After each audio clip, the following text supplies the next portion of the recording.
እነሱ ቆራረጥን፣ ፈጨን፣ አደቀቅን ሲሉ እግዚአብሔር መንፈስ ቅዱስ ዳግም ብድግ አድርጎት ጠላቶቹን አሸነፈ፣ አሳፈረ።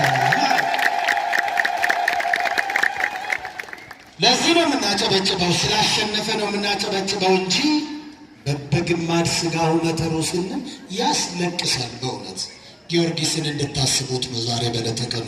እግዚአብሔር ከሁላችን ጋር ይሁን።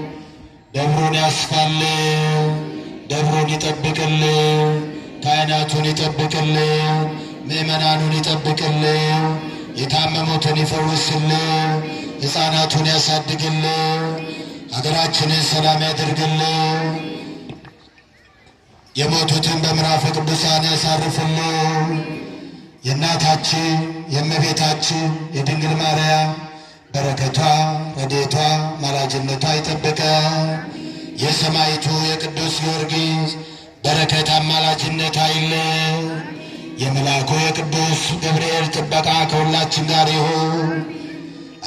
አባታችን ሆይ በሰማያት የምትኖር ስምህ ይቀደስ፣ መንግሥትህ ትምጣ፣ ፈቃድህ በሰማይ እንዲሁም በምድርቱ የዕለት እንጀራችንን ስጠን ዛሬ፣ በደላችንን ይቅር በለን እኛም የበደሉንን ይቅር እንደምንል፣ አቤቱ ወደ ፈተና አታግባን ከክፉ ሁሉ አድነን እንጂ መንግሥት ያንተ ናትና፣ ኃይል፣ ክብር፣ ምስጋና ለዘላለሙ አሜን።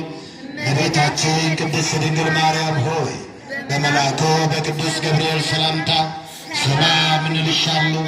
በሐሳብሽ ድንግል ነሽ፣ በሥጋሽም ድንግል ነሽ።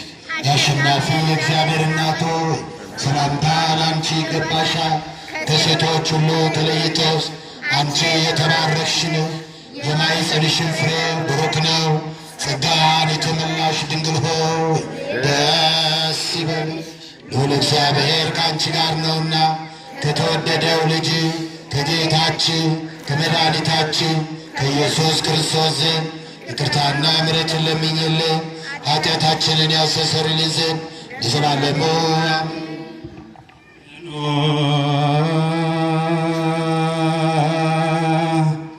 አርስትከ